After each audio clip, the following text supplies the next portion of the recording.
Have you ever stopped to think about what really makes our planet, well, Earth? It's not just a big rock floating in space, right? Today we're going to dive into the four big systems, the major domains that all work together to make this the living, breathing world we call home. So, what's the magic ingredient? What makes life on Earth actually possible? Well, it's not just one single thing. The answer is this amazing dance, this interplay between four totally different but completely interconnected systems. So, let's meet the team. Okay, first up, we've got the lithosphere. The name comes from the Greek word lithos, which literally means stone. And that's exactly what it is. It's the solid ground right under our feet. We're talking about the Earth's crust, the continents, basically the very foundation of our planet. Next, we have the hydrosphere. And you can probably guess this one. It comes from the Greek hudor, meaning water. This is all the water.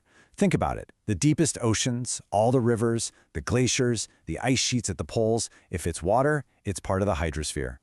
Then there's the atmosphere. This one comes from atmos, the Greek word for vapor. And it's this incredible, invisible blanket of air that surrounds us. It's not just what we breathe. It's also this super important shield that protects us from all the crazy stuff out in space. And finally, bringing it all home, we have the biosphere. Bios, as you might know, is Greek for life. And that's the key. This is the special zone where the land, the water, and the air all meet up and interact to make life possible. It's literally where everything comes together. All right, so now that we've met the whole crew, let's dig a little deeper into the first one. It makes sense to start from the ground up, right? So let's talk about the lithosphere, our planet's solid foundation. So what are we really talking about when we say lithosphere? It's so much more than just rock. It's the planet's entire solid crust, and that includes those super important thin layers of soil that are packed with nutrients, the stuff that actually sustains organisms. And you can think of it as being split into two main parts. You've got the huge land masses, the continents, and then you've got the enormous ocean basins where all that water sits. You know, to really get a feel for just how massive the lithosphere is, you just have to look at its most extreme points. The highest point on Earth, yep, no surprise here, it's Mount Everest, towering at an incredible 8,848 meters above sea level. But check this out. The deepest point goes even further down. We're talking about the Mariana Trench in the Pacific, which plunges to a mind-blowing 11,022 meters below sea level. Just think about that for a second. The deepest part of our ocean is more than 2 kilometers deeper than our highest mountain is tall. It just goes to show you the wild, dramatic landscape of our planet. Okay, so from the solid ground, let's dive into the world of water. We're moving on to the hydrosphere. And this one has a really interesting paradox at its heart. I mean, we all call Earth the blue planet, right? And for good reason. Over 71% of its surface is covered in water. So, here's the question. If there's so much water everywhere, why are we always hearing about water shortages? It just doesn't seem to add up. Well, here's the answer to that puzzle. A whopping 97% of all that water on Earth, it's salt water in the oceans. You can't drink it, you can't grow crops with it. That leaves only a tiny 3% as fresh water. And get this, a huge chunk of that small amount is frozen solid in glaciers and ice caps. So when you boil it all down, the amount of fresh, accessible water we can actually use is just a teeny tiny fraction of the total. All right, from the deepest parts of the ocean, let's travel all the way up into the invisible but absolutely vital domain that's all around us. We're talking about our protective atmosphere, that big blanket of air. So, what exactly is in this air we're breathing every second? You probably guess it's mostly oxygen, right? But look at this breakdown. A full 78% of it is actually nitrogen, which is super important for plants. Oxygen, the stuff we need to live, only makes up about 21%. And every other gas, we're talking carbon dioxide, argon, all of it, is crammed into that little 1% that's left over.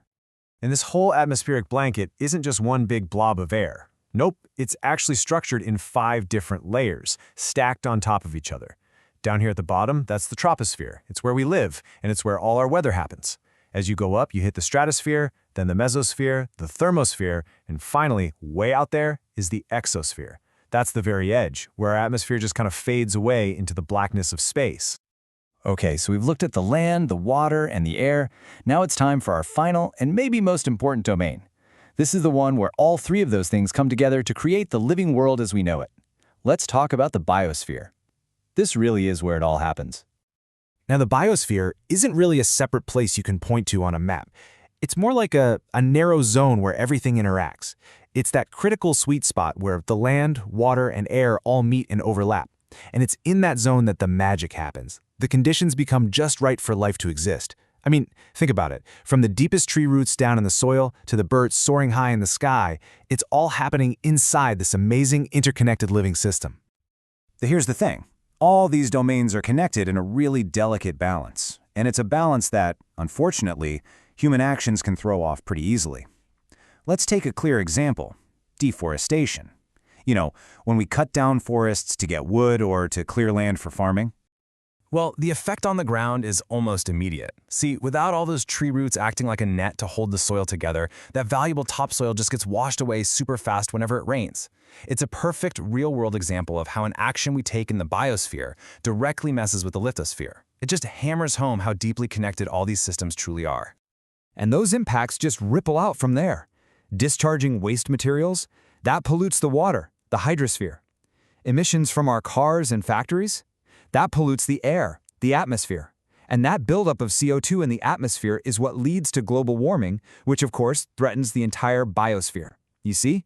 Every single action sends these shockwaves through the entire system. So if there's one thing to take away from all this, it's this. These 4 major domains of Earth, the land, the water, the air, and life itself, they aren't separate things. Not at all. They are one single, massive, interconnected system. And it's all held together in this incredibly delicate balance. So the question we're left with isn't really if we should protect this balance, it's how.